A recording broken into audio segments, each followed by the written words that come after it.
42 out of 100. Right? How many do we have signed up? We have like about 80 some odd people.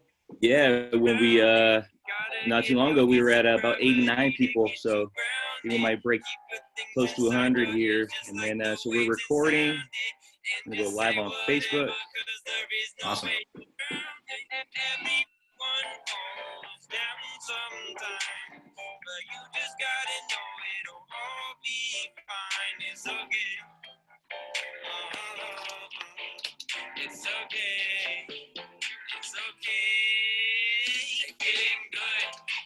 Make sure you get your timer set up, Ricky, because I know you can talk a lot.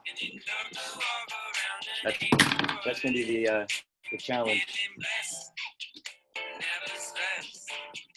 Well, hopefully we give our folks some really good information today on how to become a homeowner and navigate the circumstances now with COVID, as well as after COVID when things open up 100%. So let's see the time.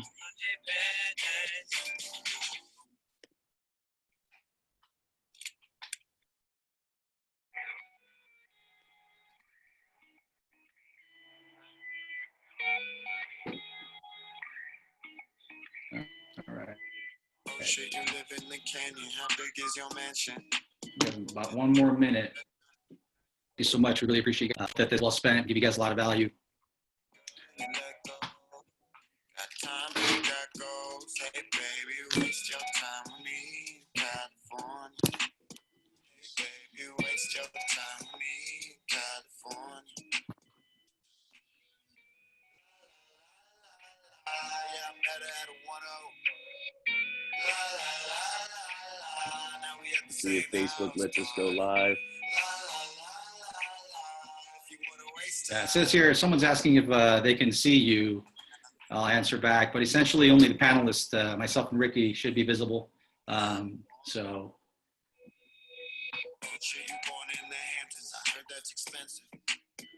Yeah, so feel free to bring other people on. I believe we have everyone on mute as well. So if you have somebody with you, whether it's your spouse or girlfriend, boyfriend, definitely can talk amongst each other if something comes up that you hear that is relevant to your situation. So,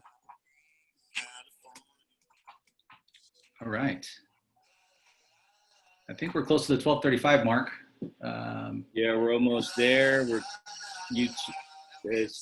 Facebook's catching up right now. We should be almost there. Got it. Got to let Zoom do its thing real quick.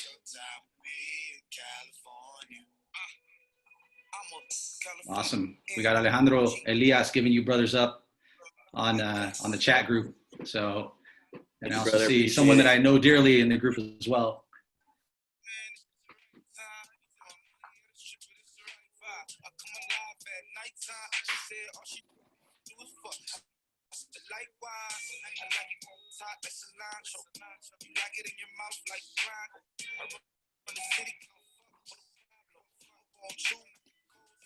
All right, we're going live on Facebook.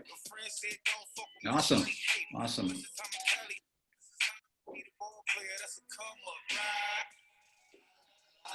I got to get up to speed on going live on Facebook. I only know how to do the Instagram stuff. So, all right, Ricky, when you're ready to go, let's get this show on the road. I know our viewers are pretty eager to kind of start hearing some of the information we have for them. So, whenever you're set.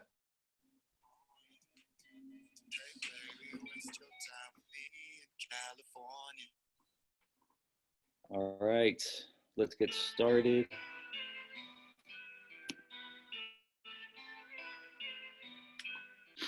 We are live on Facebook. We are live on Instagram. Remove this. We go back here. We can go ahead and go live. Can you see me, by the way? I can see you, bro. Can you see me? I can see you. You look great. Fantastic. I have to put a gallon of pomade in my hair. Fantastic. Okay, yeah, so we're live on Facebook, Well, Instagram. Thank you, everybody, so much for joining us. This is our hopefully first of many first-time homebuyer webinars, and we are getting used to Zoom here. Let me pause my background music. Yeah. I think that's enough mood music for now. There we go. It's the learning curve. Just like they're going to learn about first-time home buying, we're learning the learning curve on how to get that all adjusted on Zoom. All right. Well, welcome everybody. Wow, this is amazing. Thank you so much for everybody for joining us. I think me and Ernesto are extremely overwhelmed. We didn't think it was gonna get this big, but man, we're at 52 and counting participants now. We had close to about 100 people register. Our goal was to help as many people as we could and just provide value during these unprecedented times. And everything kind of hit us really hard and had to really adapt and change our lifestyle. But here we are. Working professionals trying to give back, and what better way than to take advantage of technology and give back to our family, our friends, past, present, and future clients. So everybody, if you could do me a favor, if you can change your name, you should be able to rename yourself. If not, don't worry about it. Rename yourself to your name and where you're from, just so me and Ernesto can kind of know where you guys are coming from. We can kind of answer your questions based on your location. Ernesto represents Southern California. I'm up here in Northern California, but our definitely, that doesn't limit us to just that. I think our network expands California and beyond, so we definitely can put you in touch with folks throughout the entire United States. But if you guys can, go ahead and chat amongst yourselves in the chat. We're going to be monitoring the Q&A more than anything.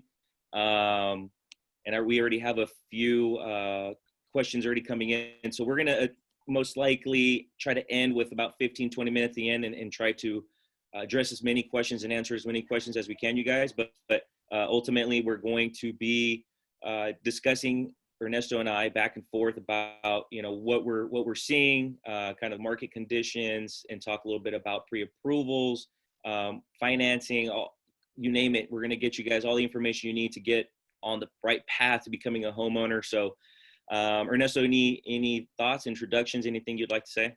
No, I'm just want to say it's a blessing to be on. I know a lot of the folks that are on are folks that we probably may have crossed paths with in college and things like that. So we're all growing up, and definitely one of the pillars to what we call financial planning and setting these goals is definitely having your own home, home ownership. So hopefully you guys get a lot of value with our presentation today. And like Ricky said, we are here to be a resource and of service to you guys. And hopefully the questions that come in, if we can't answer them today, you'll have our contact information, and you can feel free to reach out after the webinar. Wonderful. That sounds great, brother. Definitely looking forward to hearing from you. And I think without further ado, if you're ready, let's dive in and let all of our participants know about how they can get qualified to potentially get the key to their dream home. Got it. So this is the biggest conversation piece with a lot of folks these days, right? So essentially, everybody's end game is to own a home, get the best deal. But at the end of the day, everyone's circumstances is different. Everyone's got different income, different credit, different things like that. So my part in the whole real estate purchase process is essentially to pre-qualify and pre-approve clients. And what that basically means is that, we have a very frank conversation as far as like different goals you might have. What would you like to buy? What's the purpose of buying? Like what's short, mid, and end game. And what I mean by that is sometimes people are buying because they're going to get married, or they want to do an investment property, or they're going to want to have kids. So it's not as simple as saying, hey, I just want to buy a house. It's just more of the emotional aspect of the reasons why you want to buy the house. And then you have a conversation with someone like myself, who's a mortgage professional, and we take the data, which are your financials, your credit, and we try to take that and couple it all together to get you the home. It might not be your dream home, but essentially a starter home. So with that said, let me go ahead and pull up my PowerPoint presentation. And like I said, or Ricky said before, if you have any questions, just go ahead and put them in the chat box or in the Q&A box so that we can address them after the fact. So that way we can just flow through and then Q&A at the very end. So let me share the screen here. Ricky, give me a shot here to share the screen. I think you have me disabled right now to be able to do that. So, and while Ricky's doing that, so, the motivation to do this webinar is that Oh, perfect. The motivation to do this webinar, guys, is really to give you guys as much education as possible. What happens is that when someone is looking to buy one of the biggest assets that they're ever going to buy, is that there's a lack of information, and sometimes it has to do with not being taught in school. You know, different processes like taxes or credit or home buying, or sometimes our parents. You know, my parents came in as immigrants, and they bought what they could with the knowledge they had at the time, right? So my goal is to leverage what they did for me and take that education and pass it on to you guys as a homeowner myself. So today, for what we're going to talk about in my part of it, which is the financing, is we're going to talk about the definition of what a first-time home buyer is. We're also going to talk about what down payment assistance is and how it generally works. And I say generally because there's different programs out there. They have different requirements, and it would be hard to go over everything. The third thing is going to be the process to get pre-approved, to see exactly what you qualify for. And then I will go over a loan estimate to show you guys what type of documentations you'll see when you're buying a house. And then end my portion with, you know, kind of the most common loan types. So hopefully you guys can see my PowerPoint. I spent some time on it since it's been a couple years since college that I've done one. So hopefully it looks pretty good and it makes sense. So when it comes to being a first-time home buyer, there is a little bit of a misconception. So a lot of folks believe that to be a first-time home buyer, you have to be just that, never owned property ever in your lifetime. And that's far from the truth. Essentially, a first-time home buyer is that, someone that's never owned property, but in addition to that, someone that has not owned property in the last 3 years. So if you Brother, have someone— we can't see your screen. Oh, you can't see? Let me see here. It looks like it's loading up. Ah, got it. Maybe my internet connection is a little bit slow here. We saw a glimpse of a disclosure, a closing disclosure, a CD, and then it went to your PowerPoint. Now it looks like it's buffering. Got it. Let's see here. Let me get back on. There we go. We see it now. Okay, you guys see the real estate and lending solutions part of it? Yes.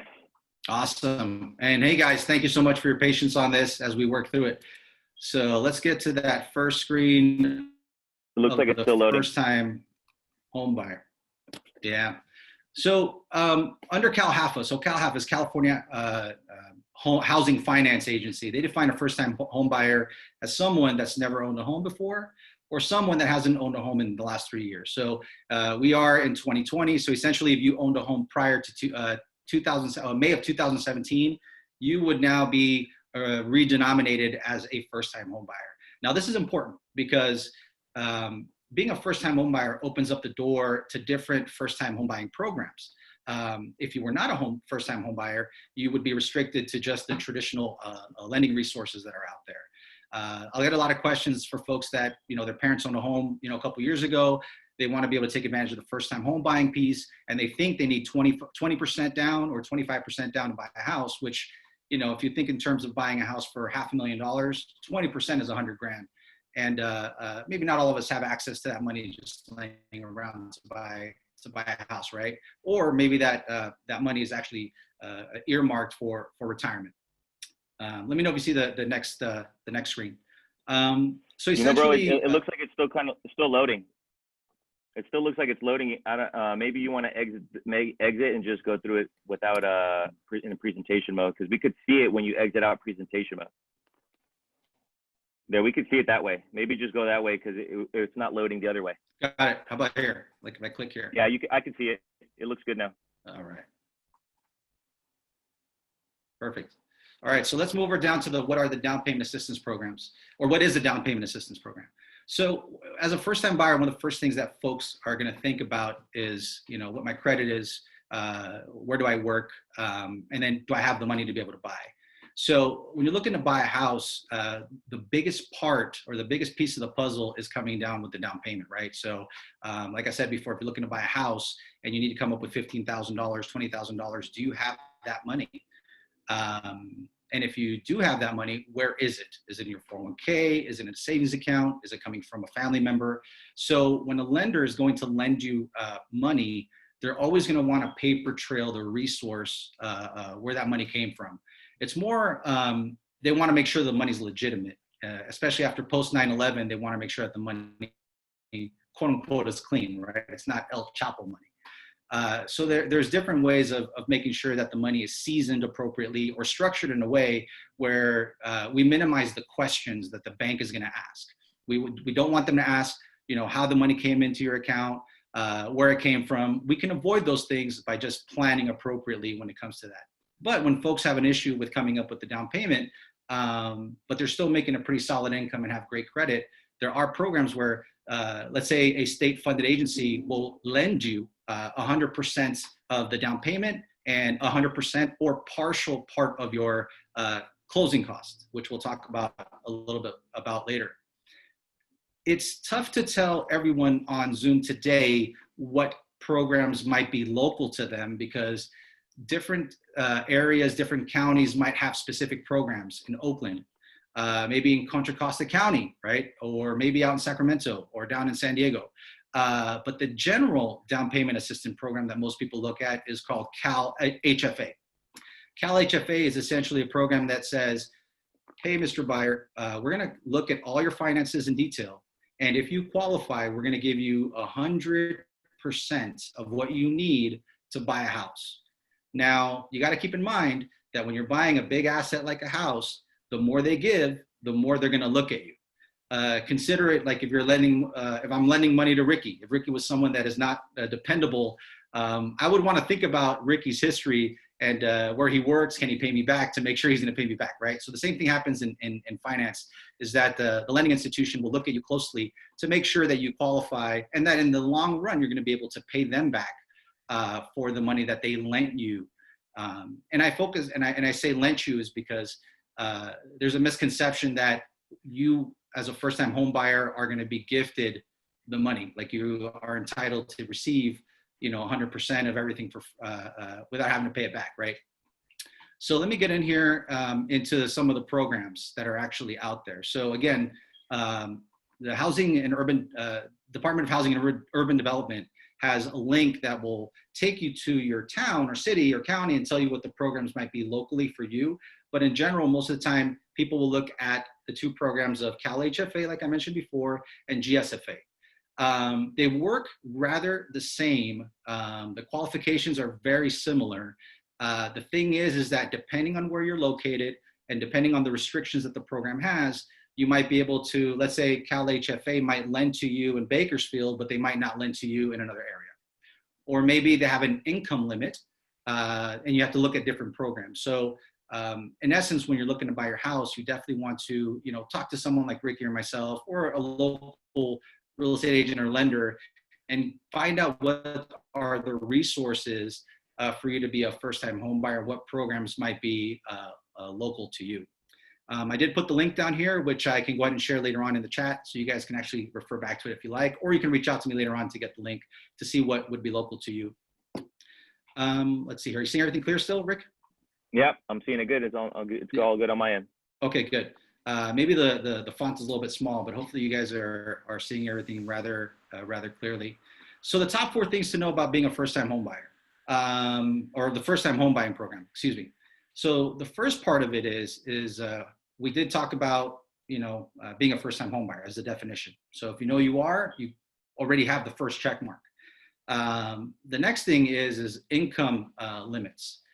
So these programs have a misconception. There's a misconception about the programs.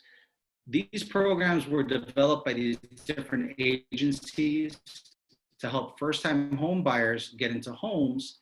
But a lot of times, first-time home buyers will get into low to moderate income type of areas. The reason being is because there's income limits.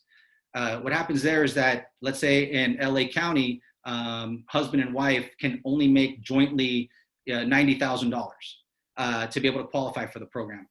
A lot of the folks in LA these days jointly may be making more than that, which means that yes, you are a first-time home buyer, but you make too much money to be able to qualify for that program.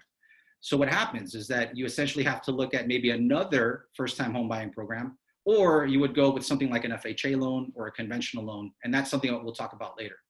So even though you're a first-time home buyer, we definitely have to look at your area and see if you make more money than what they have as a cap for the income eligibility.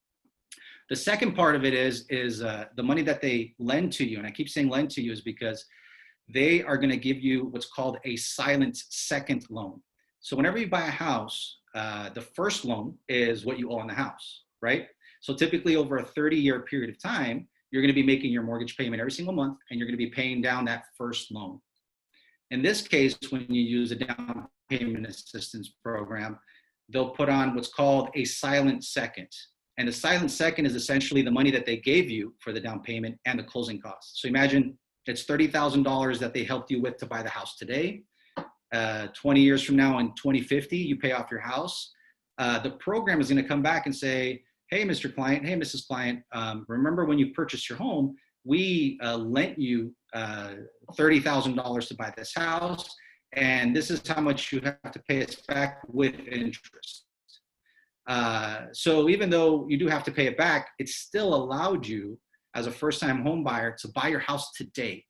And the reason I emphasize today is because I don't know what you're paying in rent these days, but if you start looking at what the rent is in your local area versus what a mortgage payment is, they're not exactly the same, but you know, the mortgage payments are yeah. We can only see your introduction slide. Are you referring to any particular slide right now? Yeah, I just clicked on the, do you see the top 4 things to know about first-time home buyers? I don't. I just see the real estate lending solutions right now. Got it. Sorry, I didn't mean to stop you midway through. No, that's okay. I thought I was the only one that saw that because you were sharing it as a panelist on my end, but everyone else seems to see just the introduction slide. Got it. Well, I got this screen share on. So, all right, guys. Well, do you want to take it off screen share and go back on, maybe refresh it? Yeah. And you know what, guys, you know, apologize for the technical difficulties. Obviously, you know, doing Zoom like this on the fly, not on the fly, we planned ahead, but, you know, sometimes you have issues like this. We will definitely share the PowerPoint presentation. We'll definitely share the PowerPoint presentation with everyone via email, since we have your email addresses. So do you see? Yeah, it's actually smoother now. I think that's all we needed to do was get back out, get back in. So yeah, when you're clicking on it, it's responding now, so it looks good. Awesome. So really quickly, there's the first-time home buyer definition. Second slide is what are down payment assistance programs, and you know where they come from. Nonprofits, employers. Sometimes your employer may offer different programs for home buying. I know USC, one of the clients that I assisted recently, USC had some type of grant where essentially they gave them back their full down payment. That the Cal HFA programs, which again, you know, I talked about a little bit briefly earlier, and then the 4 bullet points, the top 4 things to know about being a first-time home buyer. So, do you see that one? Yeah, I can see that now. Perfect. Good. So again, we go back to step 1, which is the income limits. Depending on where you buy, there might be some income limits that we have to contend with. So if you make over the income limit, you may not qualify for the down payment assistance program, and that's okay because there's other resources out there. We did talk about the number 2, where essentially the money is lent to you and it comes in as a silent second, and you have to pay it back after the 30 years. Mm-hmm. Or if you ever sell your property or refinance your property, the program that lent you the money is going to ask for their money back. So, you know, again, the more that they give you, the more they're going to require or ask of you to qualify for these programs, right? Let's get into the next slide, which I think is very important, probably the biggest. Ricky, do you see the pre-approval process slide? Okay, hopefully everyone sees it. And if not, like I said, I'll share the PowerPoint with you guys after the presentation. So whenever you're going to buy a house, there's the pre-approval process consists of what's called the 4 C's. Okay, so each of them I'll go through little by bullet point and little by little. So credit capacity, cash collateral, and then the bonus one, which I'll talk about in depth afterwards. So the first thing is your credit. So traditionally, as a college student, when I came out of college, I did not have the best credit. One of my first credit cards came with a T-shirt at the Quad while I was hanging out with my fraternity brothers, and I didn't know I had to make the payments on the credit cards, right? So I didn't start off with the strongest credit, but now as folks that are looking to buy, and probably a lot of you are a little bit more experienced or veteran in the credit process, lenders will look at your credit, and credit is your history of being responsible with paying any debt or credit lines they gave to you, whether it's a Target card, a Macy's card, your car payment, your student loans. So what the lender is going to do is they're going to run your credit report. They're going to run 3 credit agencies, Experian, Equifax, TransUnion, and they're going to say, okay, look, we're going to take the middle score. We're not going to take the highest score or the lowest score. We're going to take the middle score. And based on that middle score, they're going to go ahead and start looking at what type of rates you qualify for. So whenever you see on TV, low rates are 2.5%, blah, blah, blah, blah, there's a lot of fine print to that. It takes these 4 C's for us to be able to see what exactly you qualify for as far as your rate. So credit is a big thing. If you do not have credit, start off by getting a secured credit card. If you, on your credit report, like 3 credit cards, 2 credit cards and an auto loan, student loans are really strong on your credit, and definitely use resources like Credit Karma to see what your score could be. And I say could be is because Credit Karma does a really soft estimation of what your score is. When you run credit officially, which is called the hard inquiry, that's when you start seeing more so the what the score is. Capacity. Capacity is your ability to repay the loan back. So traditionally, in most cases, banks will want 2 years of employment history.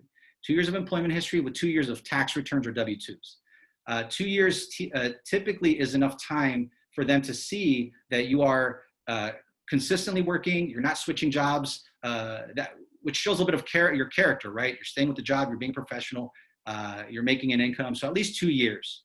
If you find yourself switching from one job to another job, part-time, full-time, commission, that changes things a little bit, but they look at your capacity. So make sure that if you are working and you're looking to buy a house, think about how long you've been working at your current position. And if you've had a lot of changes happen within that 24 months, it's not a deal breaker, but definitely something that could be a challenge to buy a house. The third thing is cash. So they look at your cash or your assets. And the reason they do that is because they want to make sure you have money to make the payments, money for the down payment, money for the closing costs to buy your house. This is where I'm going to switch over to that loan estimate. So let me know if you see that, Ricky. You good seeing it? No, there we go. So loan estimate is essentially, Here we go. Okay, great. I think it's just there's a little bit of a lag. I just have to talk in slow motion. So whenever you buy a house and you have the pre-approval letter from, like, let's say myself, and I give that letter to Ricky, and you find your house, the government came up with this really fantastic form called the loan estimate. Before, you get a stack of papers this big, and the numbers were in like size 10 font, and they were hard to understand. In 2013, they made a change, and that change essentially said, look, at the beginning of buying a house or refinancing your loan, we're going to come up with this loan estimate, so that way your clients will see the numbers black and white, completely black and white, easy to read. So this document, whatever lender you decide to work with, they're going to give you this loan estimate form once you start the process, and it's going to break down pretty much everything that has to do with the numbers. How long your loan is for 30 years, if it's a conventional loan, if your rate is locked, your loan amount, the rate, the payment. And the second page is the page that I like the most, but it's the hardest one to discuss. And that's the closing costs. And those are the costs to actually get the loan done, right? So it actually property taxes that you're going to pay on the property, your down payment. So this form is very, very useful. They don't give it to you when you are just asking about numbers. They give it to you when it's the very beginning of already being pre-approved and hitting the finding that property that they accepted your offer on, that Ricky might have given out or negotiated for you. So when it comes to cash, guys, it's really important to know that you need to have that money in the bank, and it has to come from legitimate resources. Okay, so if you are doing cash jobs, then you have to make sure that money is deposited to your account and be in there for at least station or a question I could always answer later. Collateral is obviously the property. A bank's going to lend to you when you find a property that is livable. A lot of first-time home buyers say, hey, Ernesto, I want to buy a property to flip, do all these things. I hate to break it to you guys. I cannot give you the stock tip that's going to make you millions today. And to be an investor, it's a little bit tough. And the reason being is because there's a lot of folks that have been around for a long time that are buying properties up with cash, right? So these banks that are going to lend to you for first time, as a first time home buyer, they have to be livable. You have to be able to move in. It's got to be safe. The plumbing, the electrical, there can't be any holes in the wall. So they look at the collateral closely. And then the last thing on this is what I call the bonus C, and that's clarity. And clarity is the part of the emotional aspect where we sit down and have the conversation of what's your motivation to buy and what's the reasons. A lot of times folks come in and say, I want to buy. Well, what do you want to buy? And they don't know what they want to buy. And clarity is just that conversation between you and your spouse or your business partner of why we want to buy this property, what can we really afford? And what I mean really afford is what can we afford and keep so that when COVID-19 hits again, you can afford that mortgage payment, right? Unfortunately, you might come across folks that say you qualify for $1 million house, you buy $1 million house, but you have a bunch of cup of noodles in the cabinet. So, definitely clarity is a big piece of the puzzle. And to wrap it up on my end, Ricky, I'll talk about just kind of the general gist of loans. So outside of being a first-time home buyer, outside of your down payment assistance programs, there's two categories of loans. There's the FHA loan, which is the Federal Housing Administration loan, and there's a conventional loan. Depending on your 4 Cs, or it'll basically, that's how we fit you to the loan. So you might hear that your neighbor bought a house using a down payment assistance program. You might hear that your other neighbor bought a house using a conventional loan. And unfortunately, the best advice you're going to get is going to be from professionals in the business. I heard the funny thing the other day of like, hey, you know what? The professionals are saying stay 6 feet away, quarantine, but my neighbor says it's cool to go party and hang out. So who are you going to listen to? You're going to listen to someone that's in the business. And what I mean by that is when it comes to your loan, it's not one size fits all. We definitely have to go through the 4 Cs, get you pre-qualified, and make sure that you're getting the right financing and you're doing it correctly, where you're not only going to find the right property for you, but you're also going to be able to keep that property in the long term.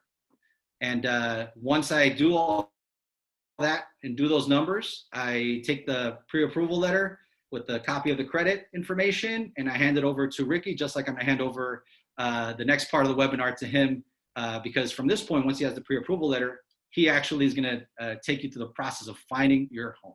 So go ahead, Ricky. Thank you, brother. Appreciate it. That was awesome. I actually learned something today. I mean, I think the benefit is that if you're not learning, you're not growing. And definitely if you could take away something from somebody, then that's always a great thing. So thank you for that. And then we'll touch a little bit more on that, guys, later. And then I'll also touch a little bit on the aspect of getting pre-qualified as well, because that's part of the process when you're working with a realtor. But I see a lot of questions going in the chat, guys. Please post those in the Q&A. That's what we're going to be basing our answer, or going through the Q&A with you guys later after our webinar. At the end, we're going to be doing a Q&A. So we're going to refer back to that Q&A chat room. So go ahead and move those questions over for us, please. I did see a few questions jump into the chat. The chat is more for you guys to talk amongst yourselves and to let us know if we need to address anything, especially our technical difficulties. But let's see if Zoom's gonna be nice to me real quick. So let me pull up this. I hope so, brother. And sorry for taking so long. It's oh, you're fine. You're fine. All right. We got plenty of time here. So let me see this. You guys see my screen now? Yes, we do. Okay, let's go in presentation mode. How does that look, brother? Looks good? It looks good. Wonderful. All right, guys. Well, let's get started. Thank you again for joining. I think we got a little bit over 60 people, and it's climbing back and forth, 60 to 70 people back and forth. So we'll try to make this as fun as possible. This actually is the funnest part. After you're exhausted talking about numbers and going through scenarios with Ernesto, then it gets passed off to me. So we're going to be talking a little bit about who I am, who my company is, what realtors can do for you, and what that whole process looks like. Common buying concerns, more misconceptions from buyer standpoints than anything. With a little brief update on the market and what the market's looking like. And new guidelines that are coming down the pipeline from the California Association of Realtors, and more than anything, the National Association of Realtors, and and the United States government. And then we'll touch a little bit on how do you find your realtor and the process of that. Most importantly, we'll touch on the entire process from beginning to end, from talking with Ernesto to going out and house hunting, and then negotiating an offer and getting it to contract and buying a home of your dreams. So really quickly, Boulevard Real Estate. So my company actually launched it back in July of 2019. Stepped away from the big brokerage and launched our own company. We partnered with a huge real estate technology company called Side Real Estate. They power all our behind the scenes, do all our marketing, do all of our lead generation, all that good stuff. So we're more of a boutique real estate company in the East Bay and Walnut Creek, but we do have reach throughout the country. We have, I think now our brokerage has a little bit over 120 new brokerages throughout the United States. And what Side's pretty much mission is to find top performing teams and give them, the flexibility, and more than anything, give them their own brand and their own image to go out and compete against the big brokers and whatnot. So just touching a little bit, we're based in Walnut Creek. Our network expands further and way further than that. I have a great network throughout California, especially in Los Angeles, where a lot of my fraternity brothers like Ernesto work in that area. So definitely can put you in touch with some amazing people throughout the United States. If you're looking, to buy anywhere outside the United States as well, we can put you in touch with folks there. And in California, we can always find you the best professionals to work with. So for us at Boulevard Real Estate, we really pride ourselves in treating our clients like family. They become our best friends, and ultimately the relationship lasts well beyond the process of buying a home. So what we believe in, so owning a home is the keystone of wealth, both financial affluence and emotional security. So for us, buying a home goes far beyond than that touchy feeling. It's also building wealth, having a security blanket, and also more than anything, having like a little side savings account on the side, because as you guys know, houses can go up in value, they can go down in value, but as long as you're making your payments, there's always going to be that little buffer, which is called equity, and that's going to be your little savings account where you kind of stash money away in your home. So it not only provides shelter, but it also can provide financial shelter as well. So a little bit about myself. My name is Ricky J. Alvarez. A lot of folks know me as Ricky the Realtor. It's kind of been my persona, my slogan, my tagline, you name it. I started in 2014 is when I got licensed. I didn't really dive into real estate until 2015. I was really focusing on learning the contract, understanding how to hold open houses, how to work with clients. So my first couple months were really just getting a firm grasp of the industry and kind of finding my place and settling in. So my first full-time year was 2015. This is my fifth year full-time.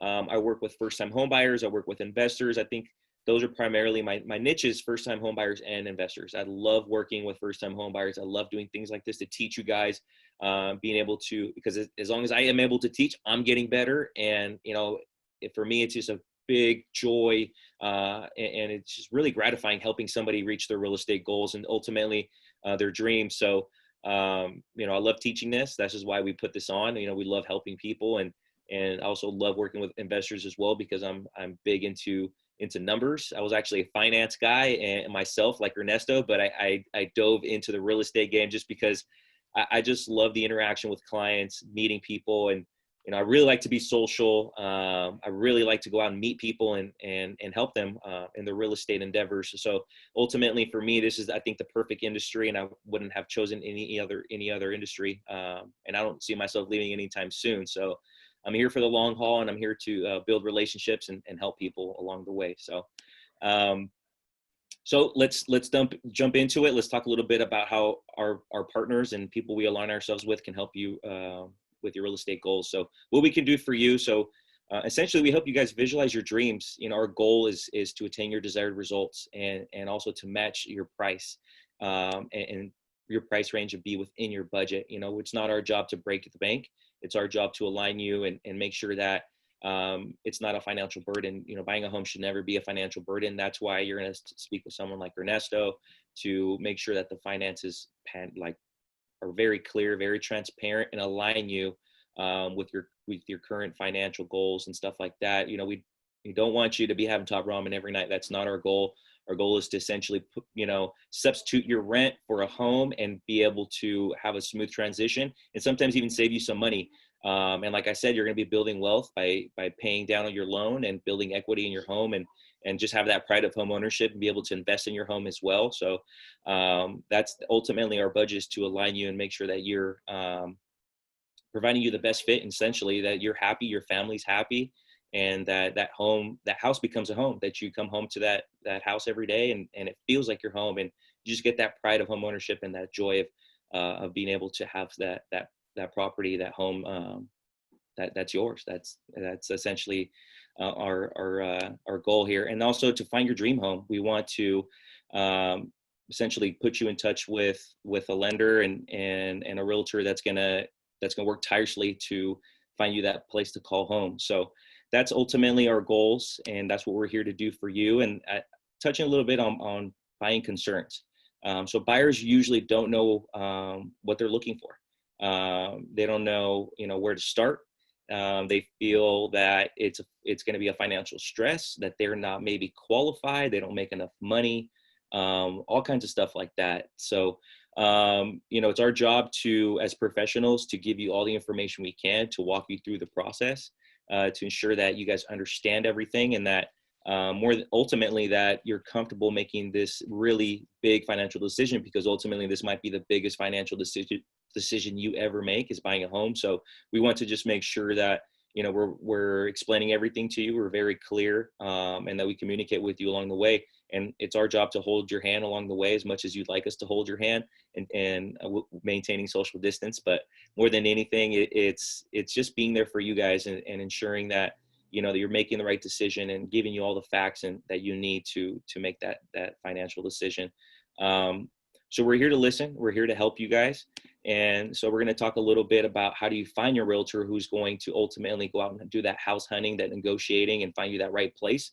So the best way to find a realtor is through referral. You want to ask maybe in this case, your lender, like Ernesto. You want to talk to your family, your friends, ask for their recommendations. Online reviews are a great place as well. You go on and see what other people are saying about that realtor, what their clients had to say about them, what other professionals in the industry had to say about them. And then social media is a great way. You really want to see that realtor's personality, how they are, what they're posting.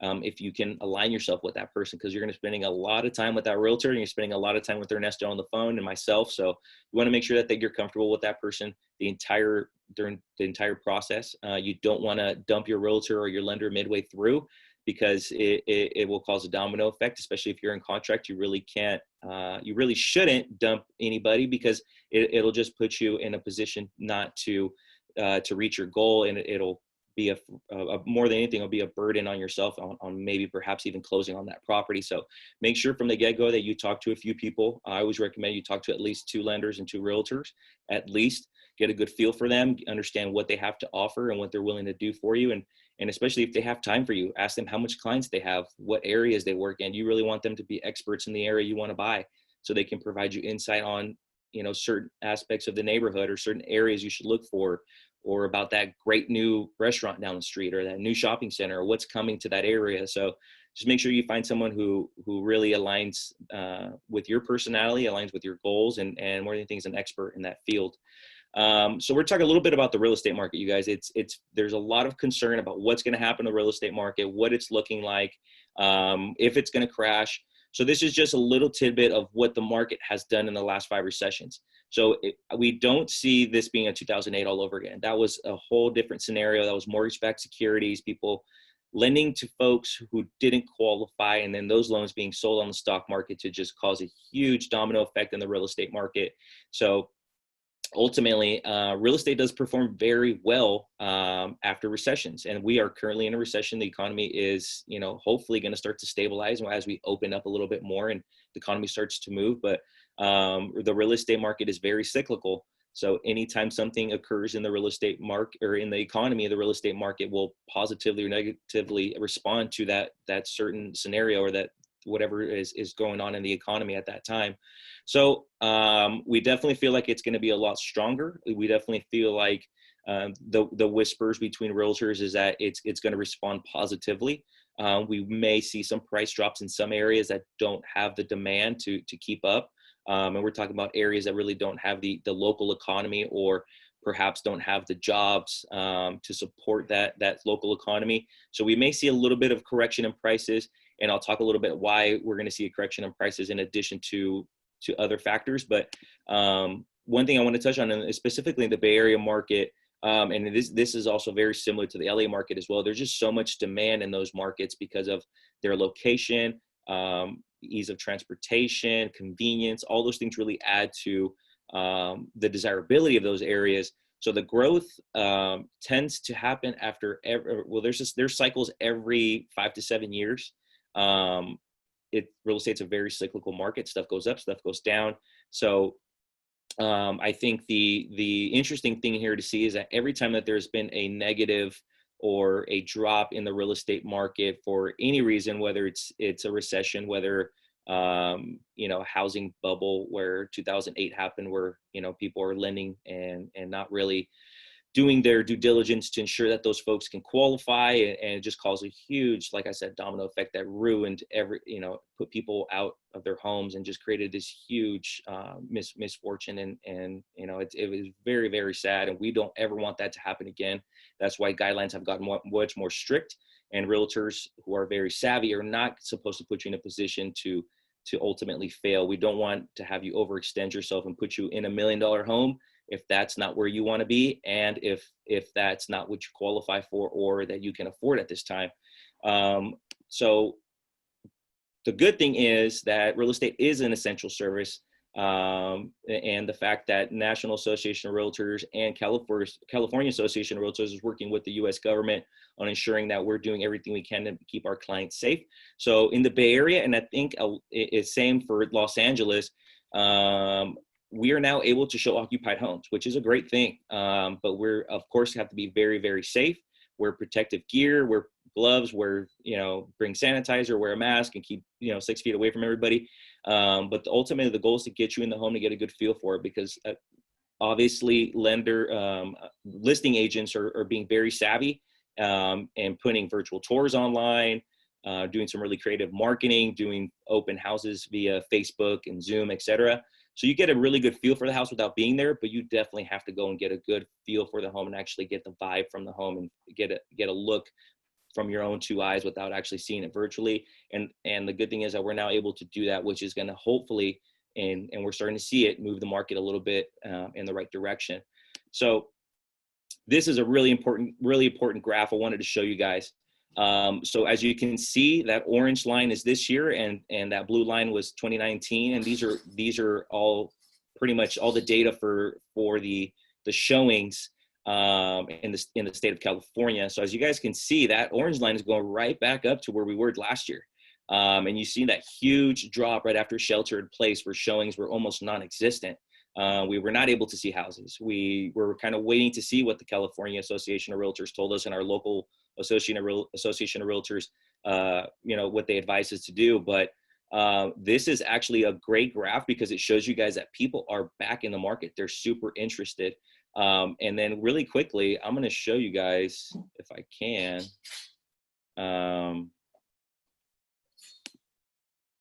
show you guys the fact that in Google, if you guys go in Google right now and there's this, if you guys search for buying a home, it has also started to increase on Google as well, where there's a huge increase in searches for buying a home. So as you see, there's a trend going upward at the beginning of this year, and then it started dying down, and then we're going right back up, you guys. So there's definitely people out there searching for homes. There's always folks that are keeping their eye on the market. And right now, which is really interesting, is that people are much more confident to go out there. And I have actually seen a huge uptick myself in my business in these last 2 weeks, just after that new those new guidelines came into place. Everything's starting to take off. So, I commend you guys for jumping on this call. This is really the first step of becoming a homeowner and just getting all the information. And you're pretty much, you're ready when you're ready. Whenever you feel like you're ready. And that's when we're going to be able to guide you guys throughout the entire buying process and ensure that you guys are comfortable with everything to make that decision and jump in become a homeowner. So really quickly, we're going to go through the buying process, leave some time for Q&A. So the first step is a needs analysis. We're going to get together with you guys. We're going to discuss the pros and cons of what you guys pretty much ultimately want to see in a home. We're going to discuss, wants and needs, and then we're going to go out and start looking at what's available on the market so that we'll be able to create a nice little profile of homes that pretty much meet your needs. We're going to set the parameters and create a little search for you. And ultimately, it depends on the realtor and what they use. I use a app called My Theo, and My Theo is a really intuitive app where we can share homes back and forth. Everything's a direct mirror image of the multi-listing service, the MLS, and we're able to share homes almost instantaneously as they come on the market, so that we're a step ahead and able to see homes come on. And if anything does come out that you're really, really interested in, we can set an appointment to see that home as soon as possible. So really briefly, we'll essentially put you in touch with someone to get your finances in order. And that's where we talked to Ernesto. And that was that entire process that we spoke about a little bit earlier. So it's just ensuring that we're sticking to your budget, that the numbers make sense, that you're not outside your means, and that we create a little game plan for you to go out and find that right home. And then that's the next step. We're going to go out and shop, and we're going to develop that wish list. Like I said, we're going to start putting together certain homes into our little portfolio that we're going to review, and homes that come on that you're really interested in, we'll get information on them. There's things called disclosures that usually listing agents will provide, and it's all the information from the sellers on their home. So it has anything from any past deaths on the property, anything that has happened in the neighborhood, any nuisances, any repairs, any upgrades, anything and everything that's associated with that house will be displayed on those disclosures. And then we're going to review all those. We're going to go on and see the homes online. And if you get that great feeling, then we're going to go out and schedule an appointment to go see those homes in person and get a good feeling for them. Once we find that right home, and then there may be more than one, but we'll definitely game plan, because we want to put you in a position to win. It's going to be based on price, location, and condition. What exactly is that house going to call for in an offers? We're definitely seeing an uptick in showings and an uptick in consumers going back to the market, and buyers are starting to be a little bit more savvy and try to take advantage of these amazing rates that we're having right now. So once we find that right home, we'll discuss on writing an offer, and every offer is black and white, you guys. It's by the California Association of Realtors, very black and white. My goal is to personalize and make that offer as strategic as possible to ensure that you guys get considered and ultimately win that property. And the way we're going to do that is we're going to do a little personalization by writing a letter, painting a story for the listing agent and for the seller, letting them know who you are and why you love that home so much, and be very creative on contingencies. And contingencies are timelines, certain dates that we need to meet in order to satisfy the contract. And that's, we're going to be talking about there's a loan contingency, which means that we have a certain amount of time for Ernesto to finalize your loan process. We have a certain amount of time for an appraisal, for an appraiser to go out there and verify your home. And that appraiser is sent by Ernesto. It's a third party. The bank that is going to qualify you is going to send a third party to verify that home is worth what any other buyer is willing to offer. And then also inspections are very, very important, because inspections, we can't ever see everything with the naked eye. So we're going to go in there, and usually it's in that first week and a half, we're going to go in and do inspections. And this is all happening simultaneously. So we're doing 3 things at one time. Once we get that acceptance, we're going to submit an earnest money deposit, and the earnest money deposit is a part of your down payment. It's not in addition to. So we're going to take a little piece of your down payment up front to deposit, and that's going to initiate your escrow and start everything. And then once we start that escrow, now we're going to review disclosures again, make sure that we've reviewed all the documents available to us. And we're going to start by scheduling your inspections. And then Ernesto will send an appraiser out there, and that's going to happen all at one time. It's going to be inspections, appraisal, and your loan process, your entire loan process and approval. It's going to be happening all at one time. What's important about the inspections is that we want to ensure that the house is sound, that there's no surprises. We're going to look at the home. Typically you're going to do a home, pest, roof, and sewer inspections, depending on the city. Some cities, like Oakland, require you to if the sewer line hasn't been replaced, it has to be replaced. So essentially, you know, we don't have to inspect the sewer because we know it has to be replaced anyways because it's a city ordinance. Some cities do put that on the homeowners. It's not the seller's job, it's the homeowner's job to take care of that. And now Oakland has done now sidewalk ordinance where you have to repair the sidewalks. So certain cities are going to require different things. And typically you're going to spend anywhere between $7,000 to $1,000 in inspections. And every time I tell my clients, this is ultimately as much as you can lose on going in and offering on a property, because if for some reason something comes up or we're not able to negotiate with the seller and we have to cancel and move on, then we have to do that. You know, for me, it's not my job to put you in a position to be uncomfortable or to buy a home that's not in the best shape or has something detrimental that's going to be a headache or, you know, something costly down the line. So if we need to, we can step away and move on and find the next house for you guys. But ultimately the inspections are something that we do, you know, for peace of mind and to discover some things that we can't see with the naked eye. And also we can develop a list of repairs, a request for repairs. We can always negotiate those repairs, you know, stuff that hasn't been taken care of, deferred maintenance, all that stuff. It's not your fault. The seller should have taken care of that stuff a long time ago. So it's our job to negotiate that and get you the best possible outcome. And ultimately we will discuss that with our clients on what we can do. We can offer, the seller can offer credits. They can take care of it for you, all kinds of good stuff. And then once we've come to that crossroad and we've negotiated that and everything comes out the way we'd like, and that you're happy with the results of the negotiation process with the inspections, Ernesto is going to wrap up your loan.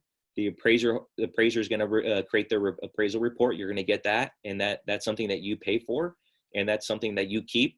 I'm really happy when my clients share that the house appraised, and even more happy when it appraises above value. That can happen. The worst thing we want to have, the worst thing we don't want to have, the worst thing that can happen that we don't want to happen is that it appraises undervalue. In that case, we're going to negotiate. We don't want you to pay anything more than that home is worth. So, you know, we'll negotiate that and ensure that the seller comes down to meet you where that appraised value is. And then from there, we'll discuss the every single contingency. If everything feels good, looks good, we're going to move on, remove all contingencies. Then we're going to go ahead and turn it over to the escrow company. They're going to do all the final paperwork. We're going to flex those fingers and make sure you guys exercise your fingers, your thumbs, everything, because we're going to be doing a bunch of thumbprints, bunch of signatures, and you'll be well on your way to buying your home. And we're going to make a big deal about it. We're going to celebrate. We're going to pop a bottle of champagne.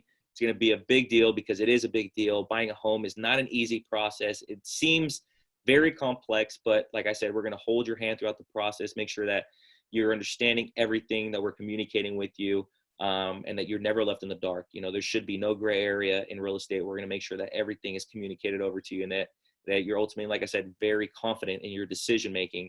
But yeah, once we go through that entire process, it's celebration time. And another thing to also think about is getting a home warranty. I always buy them for my clients. I think it's great peace of mind, but home warranty is a great thing that you should negotiate for, because you never know if something happens throughout that first year, and it usually does. Like, you buy a house, you go in, the fridge doesn't work, or the water heater goes out. So just having that home warranty will take care of those things, and that's something that a realtor should take care of for you, or you should look into yourself, because you always want to just have that security blanket in case anything goes wrong. So just a quick little overview of what goes on during the timeline.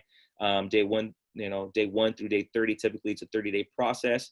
And from acceptance to getting your earnest money deposit into escrow. And then day 4 through 14 is all about scheduling inspections, reviewing disclosures.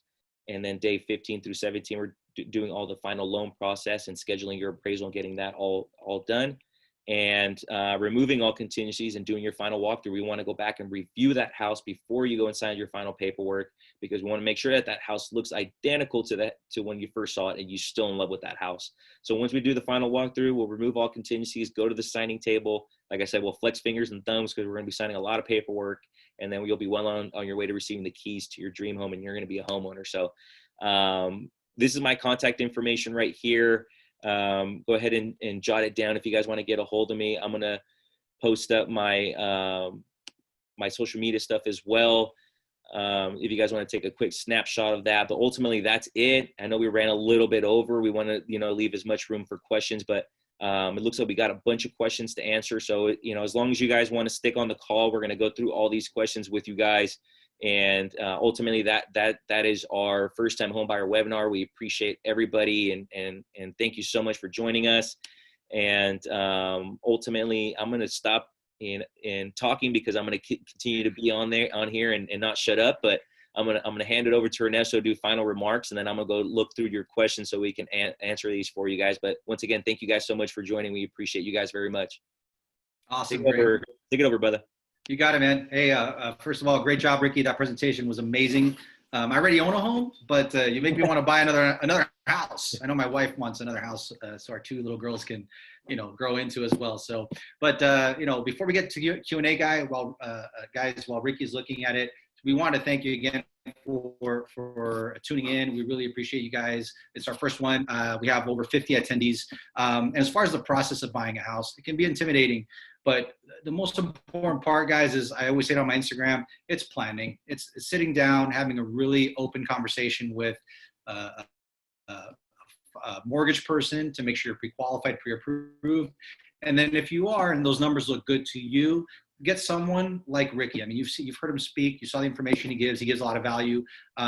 We'll walk you from start to finish, just to make sure that once you get those keys, you don't turn around and think, what the hell did I just do, Ricky? Instead, you walk into the house confidently, and you know that that's your place to be. So with that said, did you have a chance to take a look at the questions? And we're open to staying on, guys. So whoever wants to stick around until we're done, feel free. If you're logging off, we will be emailing you guys our contact information, so you can always reach out, and we're here for you. So what do you got for the Q&A, Ricky? Yeah, let me pull it up for you. Let me go back here. For some reason, I'm not. Oh, there we go. That's why. All right. So got a few of them here. Just shoot. We're ready to go. All right. So first one. I keep on hearing that I have to make 3 times the monthly mortgage. Is that true? That's an Ernesto question for sure. Okay, so depending on the program that you're going to use to buy your house and that you qualify for, you may need to be able to have 2 or 3 times your income towards the mortgage payment. Just to simplify it, if you make, let's say, $1,000 a month, the government, let's say, the guidelines say that your mortgage payment cannot exceed $450, which is 45% of that 1,000. So you're semi-correct. You could use that as a guideline, but definitely, there's a lot of, you have to look at the 4 C's, and the 4 C's are going to dictate how much you need to make to qualify for a certain payment. So it's not just cookie cutter. This is a formula. It's instead more customized to you. Awesome. And the next one is, how much down payment do I need percentage-wise in the Bay Area? He's a Bay Area attendee. So as low as 3.5%, as low as 3.5%, but Ernesto touched on closing costs. So you always want to save up a little bit more. I would say 5% is a good start, right, bro? At least 5% to, get just to get, have some buffer room and be prepared. Because it isn't all just about down payment. You also want to consider closing costs, and you want to consider that, you also have to pay for inspections. You have to pay for an appraisal, unless the lender that you're working with may offer some credits, may offer a rebate or be able to pay for your appraisal. They may be able to pay for it, but just know that you should just save as much money as you can, just in case. Also, you're going to want to furnish your place. You're going to want to buy some stuff for your home. So I would say save up for at least, 5% is a great start. And also, I wanted to touch on too, I think everybody is getting all this information, and hopefully they're able to kind of chew on it a little bit and digest it. But it's a lot of information, guys. I know you're not going to take away everything, but we're going to send you our presentations. This is also recorded live on Facebook. You guys can go back and see it on my Facebook, on my business page, on Ricky J Real Estate, on Ricky the Realtor. So you guys can find it, and then we're going to send you the link and everything like that. But I think really an important thing I wanted to touch on, you guys, is if you get qualified, it doesn't necessarily mean you need to buy a house now. It really does not. It's going to be good for about 2 months. And the main reason is because we always want to update your income, update everything, and make sure that you're still on the right path. But, if you feel like it's the right time, go out and talk to someone like Ernesto, get the ball rolling, because you never know until you know. And sometimes folks always feel like, oh, I'm not going to qualify. I don't make enough, or my credit score is not that great. Well, we don't know until we actually run the numbers and we look at your credit and we look at everything. And I always tell my clients, you're going to be surprised. You're going to be much more confident knowing that you talked to a professional, you kind of got it out of the way, and you're like, wow, I actually qualify for this amount. Doesn't mean you need to go spend that. It just means that you can qualify up to that amount and go out. Well, it's my job to find you a house within your budget that makes sense. So just know that if you get qualified, doesn't mean you need to go out and buy a house. It just means that you're qualified. You can pull the trigger and on a house that you love, or an opportunity comes up, you're able to take advantage of it.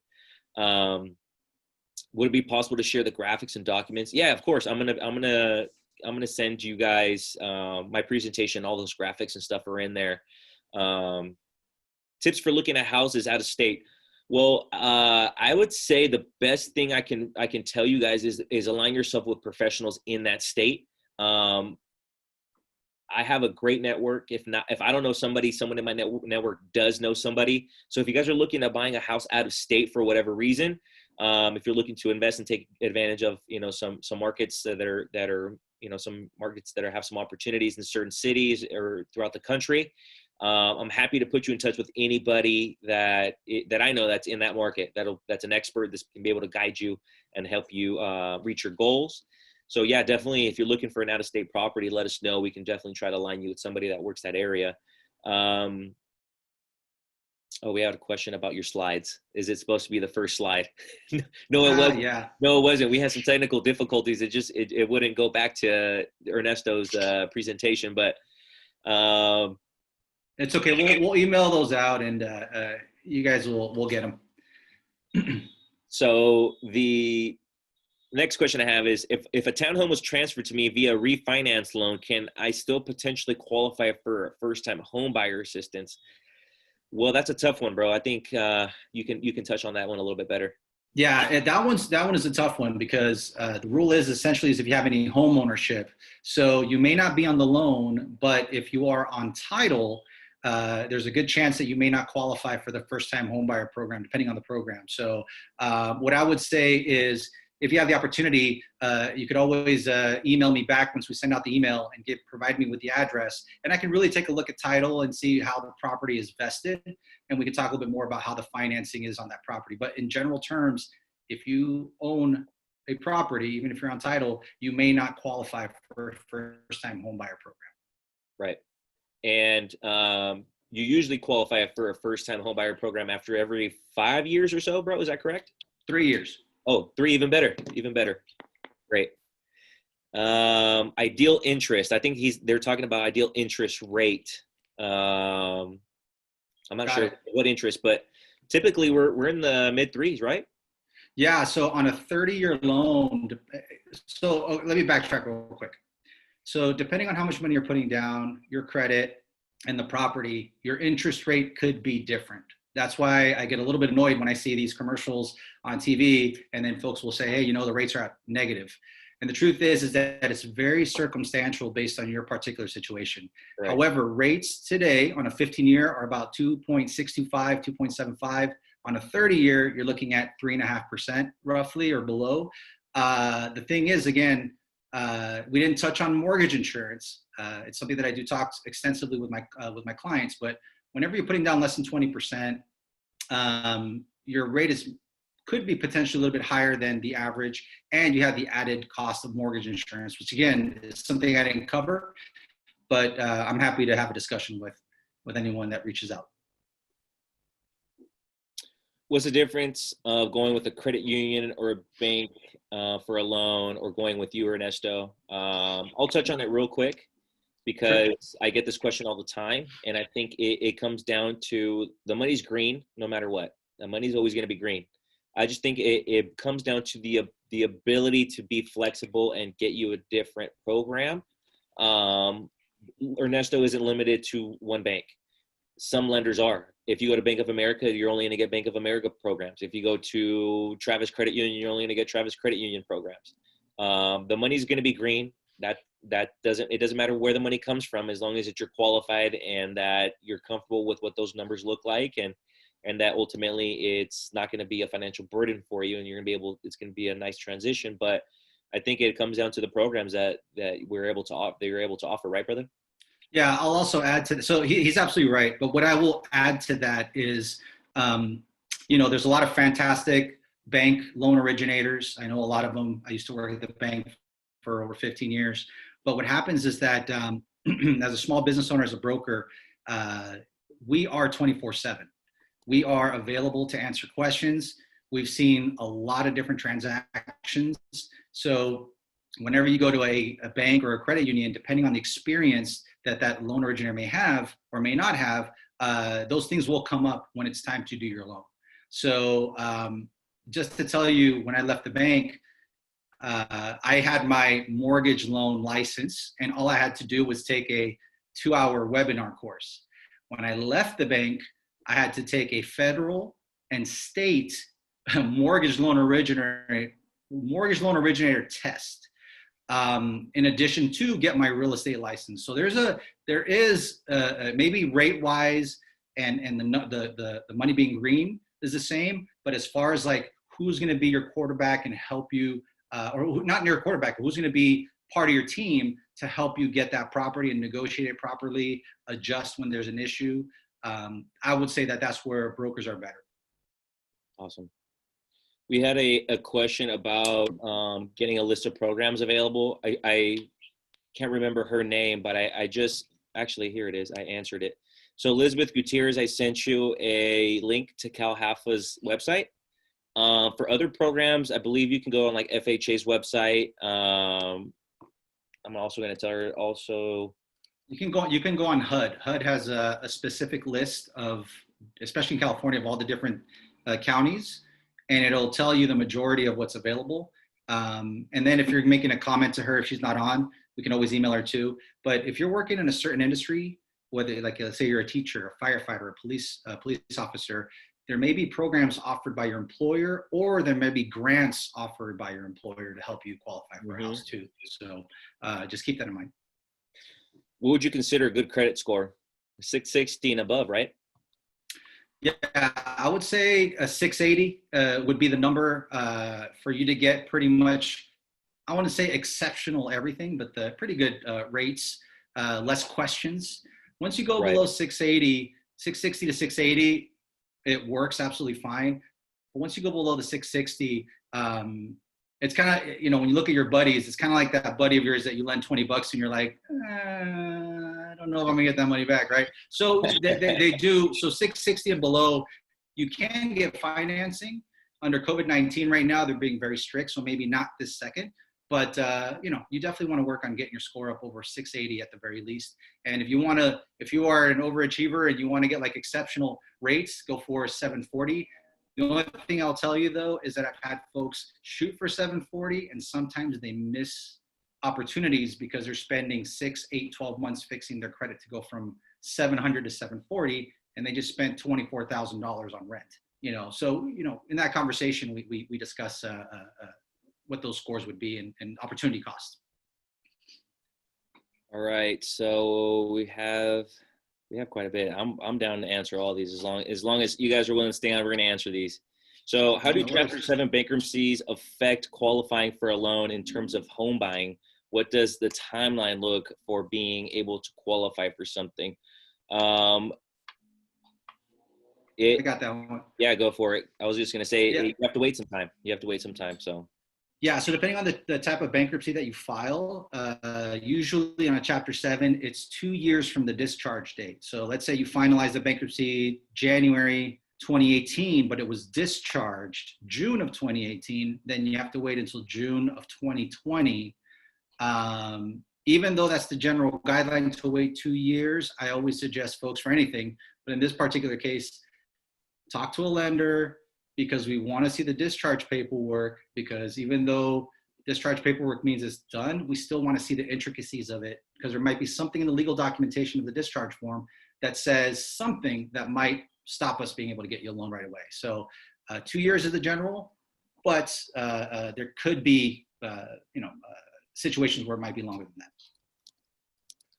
So our good friend Nicholas Luna says, if someone has an 800 plus credit score, does that help lower a monthly payment, or does a mortgage payment only depend on the size of the loan? Well, like Ernesto just touched on, brother, definitely having a better credit score will make you a better borrower in the eyes of the lender. In case your ability to borrow and pay back is going to be much higher because you have a better credit score, and they're going to trust you a little bit more. They're also willing to be a little bit more flexible and give you a better rate. So it will ultimately reflect in your monthly payment, because if you're going to have a better credit score, in turn you'll have a better interest rate, offered to you by that lender. Correct? Absolutely, you got it, Ricky. All right, so we have Pavel Robles. I'm going to answer him as well. He says, I'm looking to buy my first home within this year. Awesome, brother. That's amazing. I commend you for that. The only knowledge I have is what I learned on this webinar. Oh, okay, great. What are some of the steps I need to be taking now? Should I look at different lenders? Will my bank provide information on these first-time programs? Yes and yes. I think your next steps, Pavel, is to, just like you said, talk to a few lenders, kind of, get an idea of who they are, what they can offer you, discuss options with them. But I think that's ultimately your next step, is aligning yourself, one, with an amazing realtor, an amazing lender. And I always recommend talking to a realtor first, because that realtor, obviously, if they've been in the game for a while and they know their craft and they're good at what they do, they're going to have an exceptional lender to refer you to. And in my case, I can refer you to Ernesto. I can refer you to anybody that I feel is going to align themselves with you and your personality and what your goals are. So yes, talk to a few lenders and discuss loan options. Yeah, and just if I want to add to that real quick. So when it comes to the home buying process, it's banks, brokers, credit unions. It's the same process. We are required by the CFPB, which is the Consumer Financial Protection Bureau, to follow certain guidelines. So what you're going to find is that, one day a credit union might have a better rate, then tomorrow Ernesto has a better rate. It's just, there's financial analysts that analyze the market and risk. So if now you know that the numbers part of it is practically the same no matter where you go with, what you're looking for is like what Ricky said, someone that really you can trust, you can talk to, that fits with you, that has maybe the same values. Because at the end of the day, if you go with the bank, credit union, or Ernesto, the financing will be there. But who do you want to be there to go up to bat for you when it's time? So I know Ricky is a fantastic resource for that. Thank you. Appreciate that, bro. Yeah. Jose Coronel says, will FHA offer a loan to construct a home on an empty lot? If not, what options are available? I believe FHA has something. I'm not sure. Do you know of anything that they offer for new construction? So actually, FHA has a renovation loan. So The thing is that if you have an empty lot and you're looking to build, you're going to try to work with a lender. So in particular, I don't focus on that, but because there's different lenders that have different niches. But what you're going to look for is what's called a construction loan or a bridge loan. Essentially, you will get call it a construction loan. The bank will finance you in parts as you build. They're going to pay you out to build different things. Once the property is completely done in 6 months during that bridge, then they'll just transition you into a regular loan, conventional or FHA. So what you're looking for would be more of a construction loan, or AKA a bridge loan, to get you from empty lot to a building to regular 30-year financing. Next question. So would you recommend making upgrades to a home to increase the value during these times? 100%. And it doesn't have to be, and this is from one of our brothers from our chapter in Merced, Mike Luera. So Mike, yes, bro. And it doesn't have to be huge upgrades. Be little things. I think the little things make it go a long way. And little things, what I mean is carpet cleaning, replacing carpet, or painting, changing the hardware on your cabinets, putting new light fixtures, touching up paint on your baseboards, your crown molding, deep cleaning, organizing. What you really want to have happen is you want to be able to go in and kind of have more of a blank canvas for those potential buyers to go in and see. They don't want to see a lot of clutter. You want to keep it very simple, very clean. And always the nice smell of fresh paint always kind of entices buyers, because like, oh man, they've done some work, or they've cleaned this place up, or it has that feeling like, oh, like you've been putting in some time. So it doesn't have to be a huge investment, but definitely give me a call, bro. I'm happy to go over certain things that you can do to help increase the value and get you more eyes, and ultimately, hopefully, more offers on your place and get you that number that you're looking for. So a good friend of mine, Nicole, she's saying, how important is it for you to pay off your debt before buying a house? Should I make sure my student loans are paid off first before considering on buying? That's an interesting question, because a lot of folks have the misconception that they have to pay everything off first before they're able to qualify, and that's far from the truth. The best way I can answer this is when you sit down to talk to a mortgage loan originator and they show you the numbers, you're going to personally realize how comfortable you feel buying a house with the debt that you currently carry. What I mean by that is because let's say you're currently paying, $2,500 on your mortgage, living, I don't know, somewhere, let's say Bakersfield or something like that, and your student loan payments stay fixed at $200 or $300 a month. Well, why not buy a house with roughly the same mortgage payment, because you're already paying that out, and now continue to pay your student loan. So you're developing home ownership and wealth at the same time while still being leveraged by the student loan. So again, hopefully that wasn't a little confusing to anyone, but it's all situational, and it's all about sitting down and doing the needs analysis. I have a lot of folks that believe they need to pay off all their debt.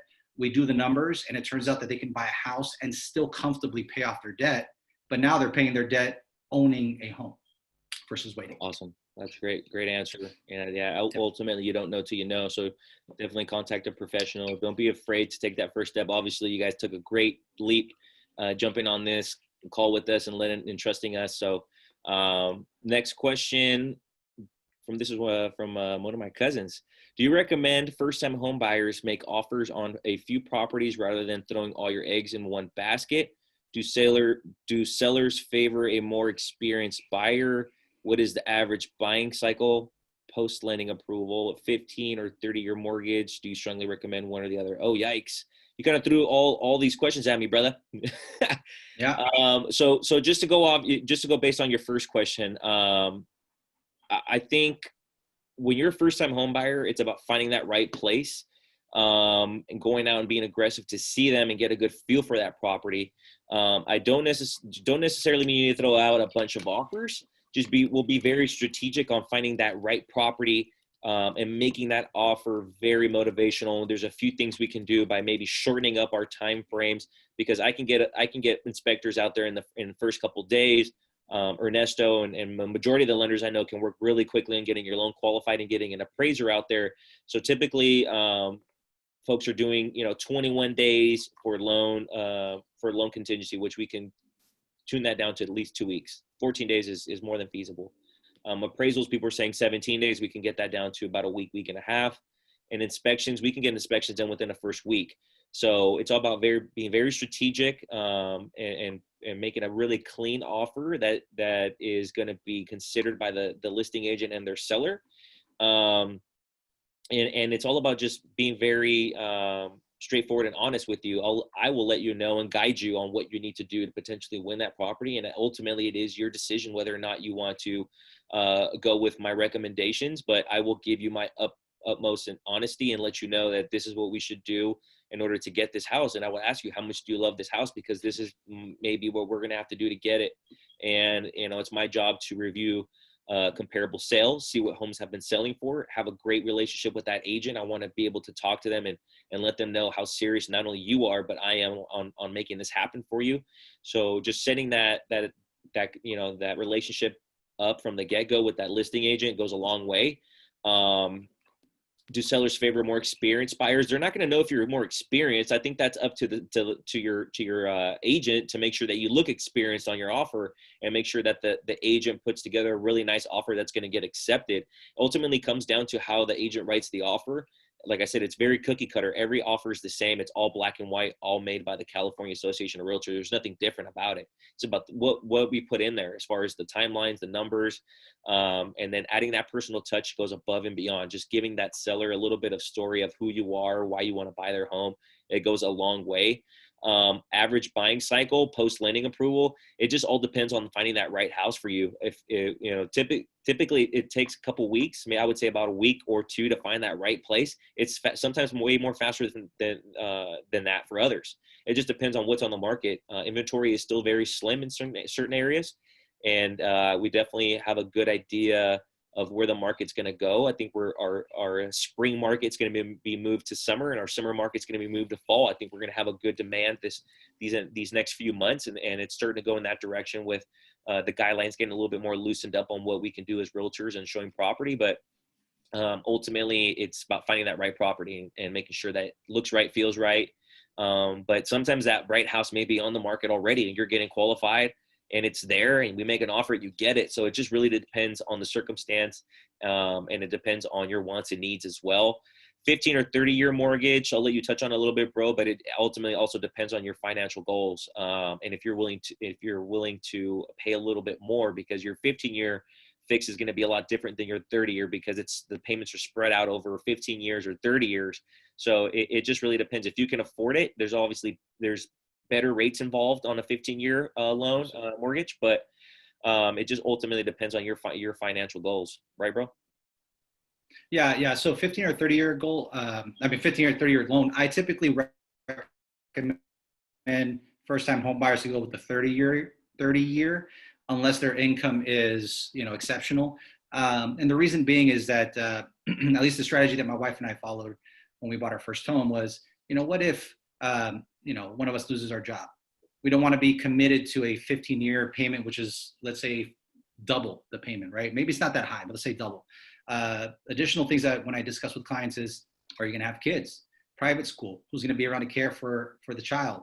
Are there raises in your future? So your snapshot of today, where your debt and income is today, if you start opening up and start thinking about what could happen tomorrow, sometimes the 15-year isn't as attractive, even though, of course, 15 years, you pay a hell of a lot less money on the house.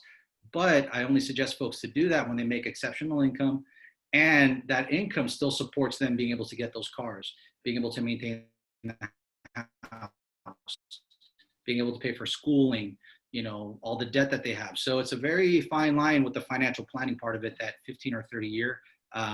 Most of the time I find folks just getting a 30-year and being more comfortable with that lower payment. Even though it's for 30 years, your home payment's usually always going to be there. Gotcha. So buddy of mine, Edwin, says, how do lenders and realtors get paid? How does commission work? Well, brother, you know what you're going to pay us? Big fat zero. You're going to pay us nothing. We want nothing from you other than your trust, other than your support and your love. We want your love too. But more than anything, we don't ask for our clients to pay us anything. We don't get paid from our clients. On the flip side, if you're selling your house, that's how we get paid. So the seller pays me.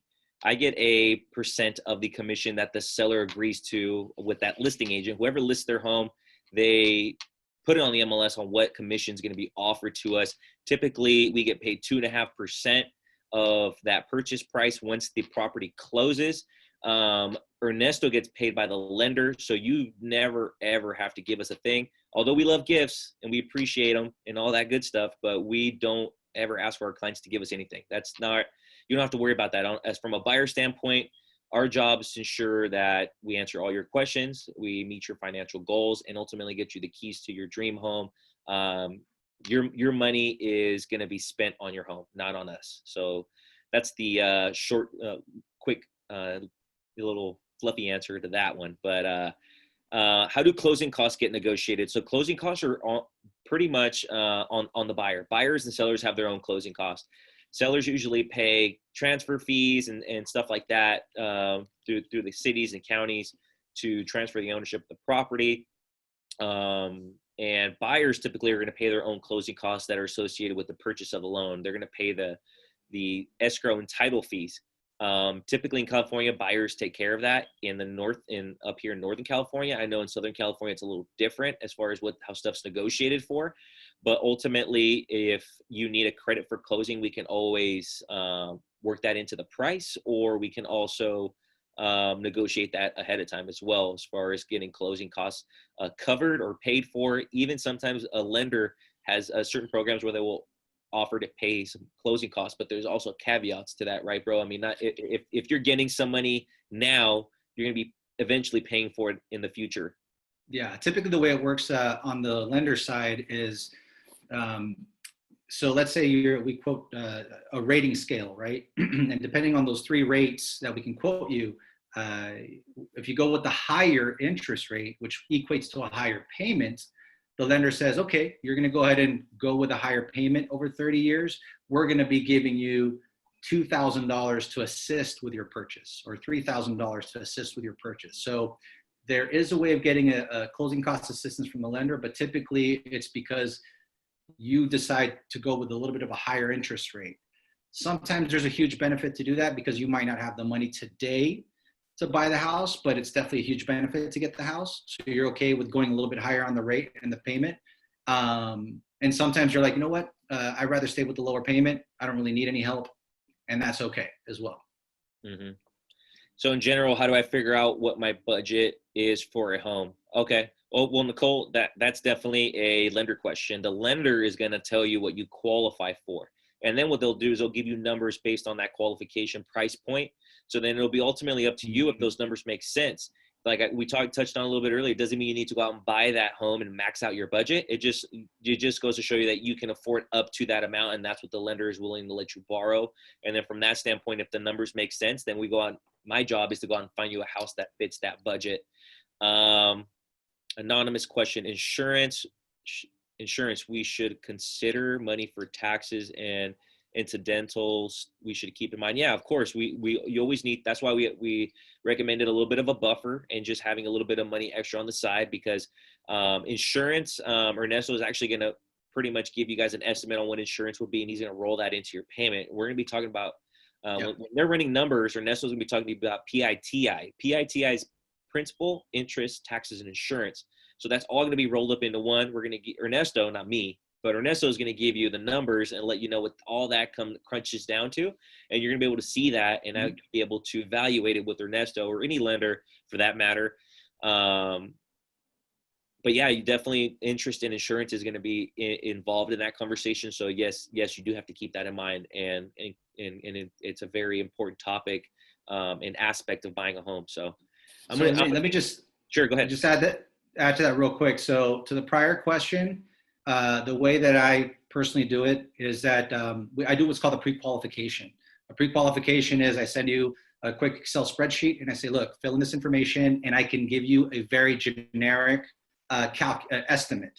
And the reason I say it's an estimate is because obviously we don't run credit. We don't ask for your income documentation. We just have a conversation, and I can show you, hey, if you want to buy a house for $600,000 and you tell me you have this down payment, this is what the payment looks like. And if you feel comfortable with that, that's when we start going into the pre-approval, more official process. As far as the closing cost, I don't necessarily like that term too much, but it's the one that's used and I can't change it. But when it comes to closing costs, your closing costs have essentially 3 components to it. The first part is going to be your down payment. Okay, so you need to come in with 3.5%, you have your down payment. The second part of it is your county taxes, your homeowner's insurance, your first month's mortgage payment. All that is your second part of your closing costs. And the third part is that whenever you buy a house, they hire an escrow company. And I like to explain the escrow company as a middleman or a middle company, a company that is neutral. And their job is to collect the real estate purchase agreement. They take the lending information. They take all this stuff and they make sure that everything's above board, so that when we close, they send out their neutral notary and make sure those loan docs all the numbers are jive with the county, with the insurance, all that stuff. So that escrow company, that's another part of the closing cost that's in there. And that's the reason why I don't like the term closing cost, because it makes the customer feel like that's a cost to them as far as like paying the lender or whatever it is. It's actually 3 separate components. And we get into that in our conversation, obviously. So we got a bunch more questions rolling in, guys. We're going to try to get to all of them. Probably going to try to get off, probably jump off in the next 10, 15 minutes because I know Ernesto and myself got other things to do, and we definitely want to go enjoy some time with our family. And I got to go do some showings in Oakland, so I got some clients to get to. But I'm going to try to answer as much of these as quickly as possible. And then if anything I don't know, I'll defer to you, Ernesto, if that's okay. Roger that. Let's do it. So is buying a foreclosure a good idea? Yes and no. So it depends on how much time you have. And also things to consider is that foreclosure is no longer owned by a listing, by a seller. It's no longer owned by a person. It's owned by an entity. It's owned by a bank. So it depends on how much time you have. If you're not looking to move in the next couple months, then you should be okay because it can take that long. I've sold a few in my short and amazing career thus far, and they're not as easy as folks like to think they are. You're not negotiating with the person, you're negotiating with a bank. They typically do not negotiate for anything if the home is sold as is. And it just really depends on your goals. If you're looking for a deal and you're looking for something you possibly you're maybe looking to move into later down the line, or you might want to buy that home to rent out or flip it or whatever. There's certain things we can discuss, and it's all just based upon that home and how far along they are in the foreclosure process and whatnot. But typically, it is a good idea if you're looking if it's a long-term goal. If it's a short-term goal and you need to get into a property, it's not going to happen. It takes a long time. They can take anywhere from 60 to 120 days. It just really depends on the lender. Or whatever entity I should say is holding that property, whoever is holding that property and is owner of that property, it just really depends. Do realtors have a list of homes that have recently been inspected? Is that information public, or is that part of the industry-based model where inspectors make a cut from multiple inspections on a single property? Just curious thought to keep in mind. No, unfortunately they don't. The inspections are paid on a case-by-case basis. Inspections are usually paid by a listing agent or a seller who's looking to bring their property to the market, and they want to be very upfront and honest on what that property may have, or may not have as far as repairs go. Typically, the inspection process is done after you have an offer accepted. So some homes may have had inspections in the past, and if it's recent enough, a seller needs to provide that to the listing agent, and it needs to become a disclosure. So it needs to be shared to the potential buyers. Anonymous attendee is a co-signer needed. I think that's a case-by-case basis. It really depends on your finances, and if you need a co-signer, then Ernesto can explore that option with you. From my understanding, first-time home buyers can leverage the same level of lending options on a 4-unit multifamily housing. Benefits housing the same as one would benefit purchasing a single-family home. Is this the case? Does the buying yes, for FHA you can buy up to 4 units. And it can be your primary residence, and also we can use those other 3 units as income and count that towards your approval. So yes, you can leverage FHA. You can use a 4-unit or below as your primary residence, and the good thing is we can count those rents towards income. From my good friend Edwin here, what if you think a home is overappraised? Appraisal is the final initial cost of the home? No, not at all. Your appraisal is just an opinion of value, brother. So when you get an appraisal, you're getting an opinion of value from an appraiser who's a third party hired by the bank. So we don't need to share those numbers with anybody other than me or your lender. Those numbers are for you. The beauty of it is, if it's above, you're winning. That house is now worth more than you're paying for. Now you already have instant equity. What we don't want to have happen, like I touched on earlier, is we don't want that house to appraise undervalue, which means it's not worth what another buyer is willing to pay. So in that matter, then we would have to go back and negotiate with the listing agent and the seller that the house is not worth what others are willing to pay, and it's our job to negotiate that price down, because you should not be entitled to buy a home that's not worth what we offered. So know that it doesn't change your purchase price. Your purchase price is what's agreed to in the contract. from one of our brothers, Irving. Can you co-sign credits to buy a house? What qualifications are needed? Can you co-sign credits to buy a house? I'm not sure what he means by that. Yeah, you can definitely be a co-signer Yeah, for a maybe that's what loan, it means. but they're going to look at the same thing, like your income, your debt, and things like that. So the thing is that there's sometimes that folks want to use a co-signer, but they don't realize that when we do our debt calculations, let's say you're using dad, well, we have to use dad's mortgage against you.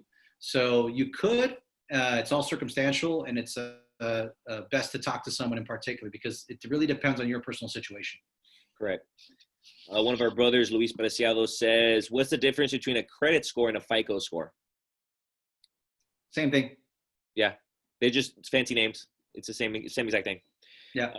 Areli asks us, on average, how long does it take to get pre-approved? So it ultimately depends on when you start that process, when you speak with a lender, and how quickly you can get them everything they need. But typically, within a few days, bro, you can get someone qualified, right?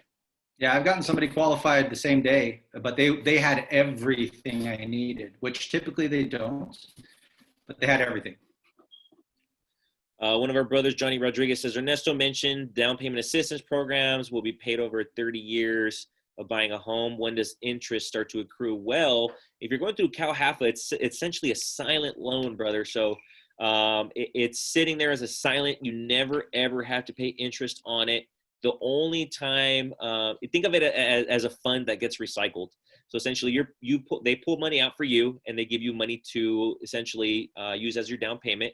So they're pulling money out of that fund. That fund always has to be replenished. So that the thing is that, when the fund runs out, it runs out. They're not going to add any money to it. But the way it gets replenished is when you go to sell or refinance that property, now that money comes due at no interest. So if it'll trigger pretty much that you have to repay the California CalHFA, the HFA, Cal HFA, excuse me. So it'll trigger that when you go to sell or you go to refinance. So that money will not have to be repaid to replenish that fund. So you won't ever pay interest on it. It'll never come due unless you do one of those two scenarios.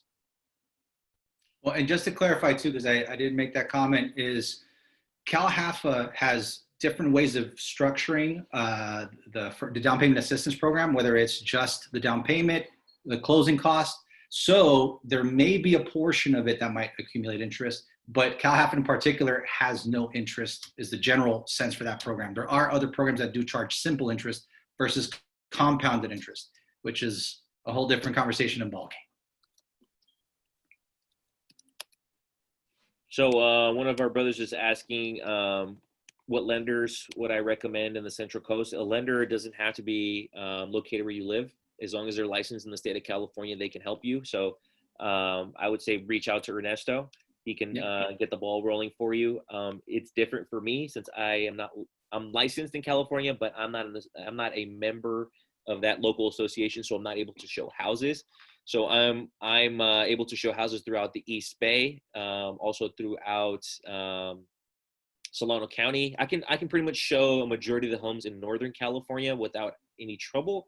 But if I go down to Southern California, I'm not a member of their local association there, so it's a little different for me as far as showing property and whatnot. But as far as lenders go, you can contact Ernesto. He'll start the process with you and be able to walk you through everything. But that's one thing I recommend is that, if you're looking to talk with a lender, start the process now, give Ernesto a call and he can get the ball rolling for you. He's not bound to any particular area. He's licensed throughout California. So that's correct. I'm thinking about buying a home. And so my parents are offering to refinance their property to assist me in buying a home. I want to know if that's a good idea or would be buying a home on my own be a smarter move. Well, I think you should explore all options. Give Ernesto a call. He can help you out with that and see what it would look like if your parents refinance and if they want to pull some money out to help you. But if they don't have to do that, then but if they want to, it's all up to them. I think that's a personal choice. But at the end of the day, if they don't have to, then if you can qualify by yourself, then by all means. But I think the best thing to do is align yourself with a professional and give Ernesto a call so you guys can get that ball rolling. My partner and I each be eligible to buy a first time home and take advantage of the first time home buyer programs. How do we know for sure? Also, do we purchase a home as a couple or under one name so we can use the first-time home buyer loan eligibility? So that's definitely an Ernesto question. Definitely once you talk to him, he'll be able to let you know, as long as you haven't purchased a home or you don't currently own a home within the last 3 years, you should be able to qualify for a first-time home buyer program. So I think the best thing to do is give Ernesto a call. He'll be able to let you know if you qualify for those first-time home buyer programs. And more than anything, he'll be able to let you know. Just one thing I want to add on that. Go for it. Yeah. Yeah. So one thing I want to add on that real quick. So whenever you use a first-time homebuyer program, they require you in the majority of instances to live in the house for as long as you have the loan with them. So let's say you buy a house with a Cal Haffa and you live in the property for 10 years, things change. You're like, look, I'm going to turn this house into an investment property. Let's go buy another house. Cal Haffa is going to require you to refinance the first house you bought out of the Cal Haffa program. So if you have a partner and you're both going to individually buy different homes, let's say use one as an investment property, Cal Haffa, if they catch it, they require you to live in it. So if they catch that you're using it as an investment property, that could be an issue. So keep that in mind. Again, if you have 2 partners, both of you guys are using the first-time homebuyer program, each of the partners is going to have to live in their own home. Yep. And that's a great segue into our next question. It says, do most down payment assistance programs require you the home that you are buying to be your primary residence? Yes. Unfortunately, you cannot use it as an investment. It's a very gray area and it could come back to hurt you. So I would say if you're going to take advantage of a first-time home buyer program, yes, you do have to live at that property. But yes, give us a call. We could discuss that a little bit further with you. Brian Diaz says, if I want to buy a property with a family member through an LLC, would we be able to qualify for a first-time home buyer program? I don't know if no, you cannot. It has to be, you have to be it cannot be an entity, correct? It can't be an LLC. It can't be a corporation. You have to be, has to be pretty much.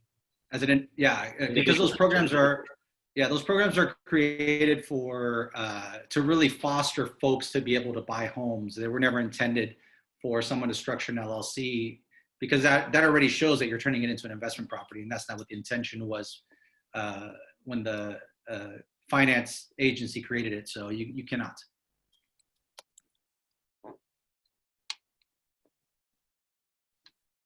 Ways to know you can trust a lender, realtor, broker. Well, I think you have a conversation with them, get to know them, read their reviews online, see their track record, look them up on Zillow, Facebook, Instagram, see how much deals they've closed, see what their testimonials look like. Have a conversation with them. They should be willing to pick up the phone and call you and talk to you. That's our job. So make sure that you reach out to them, talk to them, get a good feel for them. More than anything, just do a little bit of internet stalking to see what other people have been saying. Besides the mortgage, how much external fixed costs should we consider percentage-wise? Well, in addition to a mortgage, you're talking about inspections, you're talking about closing costs. So I think anywhere between 2.5% maybe. Yeah, what I tell folks in general, and this is my overestimation, and the reason I say overestimation is because it always looks better when you have to use less of your money. Your down payment, and then add between $10,000 to $15,000. That's what you're going to need to get into a home. So if you have a house that's $500,000, and let's say the down payment is 3%, just for ease, it's $15,000 for your down payment. You need another $10,000, maybe $15,000 for your closing costs, which includes your homeowner's insurance, taxes, first month's mortgage payment. The reason I say I overestimate is because any extra money that you have that we don't need, you're going to buy the bed, you're going to buy the couch, you're going to paint the house, you're going to do something to it, right? So there's nothing worse than going into a transaction and you underestimate, and then now you have to go ask somebody to borrow money. So that would be my generic answer for that. Down payment plus like $10,000 to $15,000. Can first-time home buyers have a co-signer? Yes. And when is it necessary? I think it's necessary if you need them to help you bump up a little bit more as far as approval goes. But yeah, give Ernesto a call. He'll go through those scenarios with you. If you don't need one, then you don't need one. You don't have to add anybody. You could just buy it on your own. But if you need one, it's going to help you qualify for a little bit more and get you into that house maybe that you want in a certain budget, in a certain price point. Then yes, you can add a cosigner. But definitely give Ernesto a call. He'll be able to talk a little bit more about that.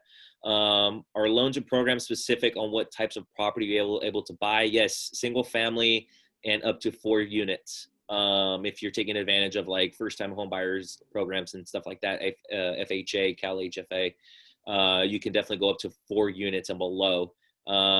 If you want, you can go conventional route. You can buy whatever you want. But if you want to take advantage of first-time home buyer programs, it's up to 4 units.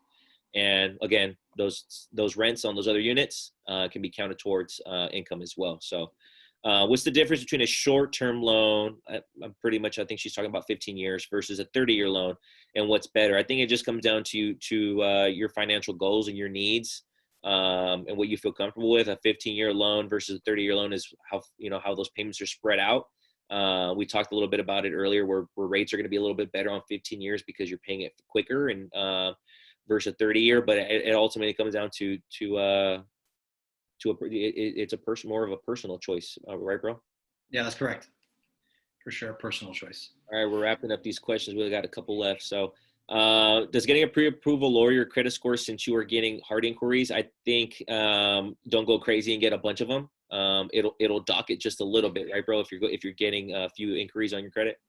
Yeah. So whenever you talk to any lender, always go the route with, hey, can you give me soft numbers, a pre-qualification? And what I mean by that, again, is you don't need to show up with your taxes. You need to show up with your credit report. You just say, hey, look, if I made this much, I had this much down payment, and this was my credit score, what would my payment kind of look like? There are some lenders out there that to kind of, I don't want to use the word hook you or make it seem negative, but they ask you to run your credit right away because that's your skin in the game, right?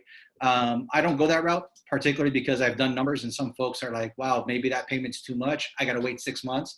Or I've shown numbers to clients and they're like, look, that looks great. Let's do it now.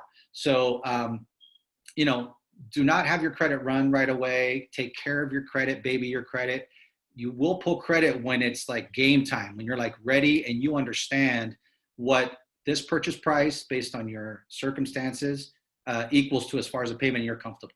So don't let anybody run your credit unless you are at that level of understanding what the process is first.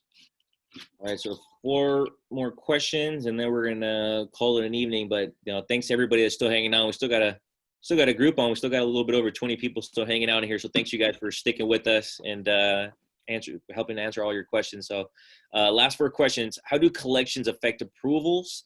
Working on having to delete it from my report. Any insight on this situation? As soon as they are deleted, we'll come back and as soon as they are deleted, will they come back and still haunt me? I think as long as they're removed, it shouldn't be an issue. Well, we don't want to see them, right, bro? We shouldn't see them come up. That's going to affect you.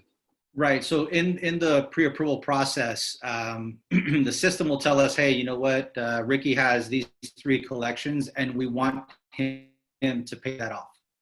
Or they might not say that, but your credit score might, instead of being 720, is 650. As far as paying off your collections, anytime you call to contest anything on your credit, in the negotiation, you want to tell the credit company or the collection agency on a recorded line, if I pay this collection, you're going to give me a letter of deletion. A letter of deletion is basically a legal document that states, and they agree to it, that states that, yes, if you pay this off, we're going to delete it like it never existed. A lot of folks make the mistake of calling, negotiating, paying. They show, when we run credit, it shows the collection was there, it's paid, but it still shows. So whenever you do that, whoever it is that asked about that, make sure you're getting a letter of deletion because that will guarantee that the collection agency has to, by law, remove the collection from your credit. And from there, it never existed. Right. All right, so last 3. When it comes to repaying the silent loan, is the interest rate locked in from the time of the home was bought? So there is no interest. There is no interest on that silent loan for Cal HFA or any first-time homebuyer programs that have down payment assistance. There is no interest attached to it.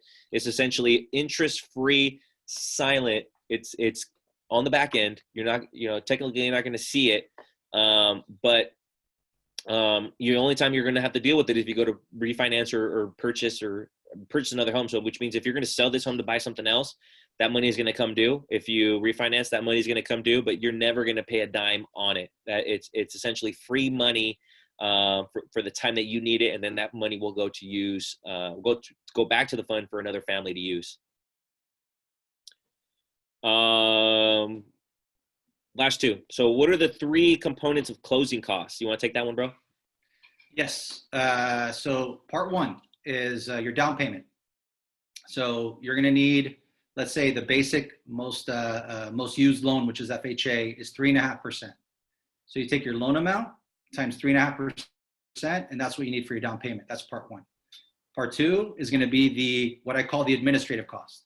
The administrative costs are the company that gets hired to do the middlemanning of the transaction, which is an escrow and title company. The administrative costs are things like your notary, your title insurance, recording, fees that would be considered third-party fees, right? So that's the second component. And then the third part of it is what I call the direct cost to you. And the direct cost to you are, let's say you buy a house and you close May 15th. Your first mortgage payment is not June 1st. There's not enough time to get you all that information by June 1st. So your first mortgage payment is July 1st. So you live in your property not for free for 45 days, but in your closing costs, you're going to have a portion of it that goes towards the loan already. The other part of it is whenever you buy a house, you need homeowners insurance. So the lender's going to say, hey, Mr. Client, we need 12 months of homeowners insurance paid. So if your homeowners insurance is $1,200, you need the $1,200. The other part of it is, I mean, there's a lot more, but just the basic ones is they're going to create what's called an escrow account. The escrow account is a pool of money that the lender has collected from you so that when the property taxes are due, the homeowner's insurance is due, you do not make the payment. They make the payment for you. So let's say your taxes for the whole year are $6,000. They're going to ask you for $3,000 up front to make sure they have that money when the property taxes are due. So again, it's going to be the down payment, the administrative cost, and then the direct cost to you. So hopefully that makes sense. And then the last question, do we have any insight on NACA programs? Do you know anybody, or do you deal with them at all? Or? So I personally do not deal with NACA. I have heard of NACA. I've had a couple clients go to NACA, and they have very specific type of circumstances right. To qualify for the NACA program.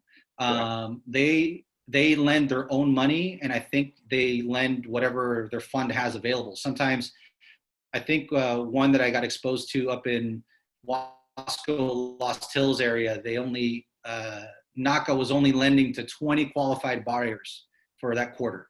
So don't quote me on it. I'm not super familiar, but I have heard of the program. And, you know, at the end of the day, if there's a program specific to you that gives huge benefit, take advantage of it. But if you don't qualify for those programs, there's a lot of loans to be able to get you into a home. Right. Yeah, there are definitely options. Well, that's all the questions that we have. Wow, that was awesome. I want to thank everybody for joining. I think we went a little overboard, but I think that was the intention. That was the intention. We were on here for 2 hours. So definitely we expected this, and we hoped that, you know, we were going to get a bunch of questions to be able to answer those, and more so give you guys a little bit more comfort, and, you know, just give you guys a little bit more information so that you guys can go out and make the best decision for you and your family. And you know, whether you're working with us or not, you know, we'd love to help you. We're always here for you. And, you know, whether you're looking to buy in Northern California, Southern California, we have you covered. And anywhere outside of the California net, anything outside of California too, we can put you in touch with somebody who's going to make it happen for you. But, you know, I think I speak for Ernesto and myself that we'd love the opportunity to work with you and earn your business and your trust, and always here to help you guys along the way. And definitely would love to get you guys on the path to home ownership and get you some keys to your dream home. So absolutely. closing remarks? Yeah, I just wanted to basically reiterate what you just said, but from a human perspective, right? We're always trying to find things that give us safety, that give us a level of comfort, and there's nothing like, in my opinion, having your own shelter, your own home. It's a place that you call your own. The value that I have with my place is, we have a huge backyard, we have a huge front yard. My kids are using my house like a playground. They're making so much noise, but guess what? It's our place. So, we look forward to helping you guys achieve that. And it's a huge milestone, because there's nothing like it's like I tell my wife, I go out to war to earn money, do the right thing, help people. But when you go home and you shut that door, that's your safe place. So that's something that Ricky and I can definitely help you guys with. 100%. So you guys have our contact information. We're going to send an email thanking you guys for coming. We're also going to put a link in there so you guys go back and see the recording. And also we're going to get you guys our presentations and everything. So with that, have a really great 3-day weekend. Happy Memorial Day, early Memorial Day. It's coming this Monday. So be safe, practice social distancing, have some fun with your family this weekend. Anything you guys need real estate related, you have Ernesto Guray, your finance guy, and you have Ricky the realtor on your side. So you got it. Have a good one, guys. Ricky. All right, everybody, have a wonderful one. Thank you guys so much. Awesome, brother. Thank you. Thanks.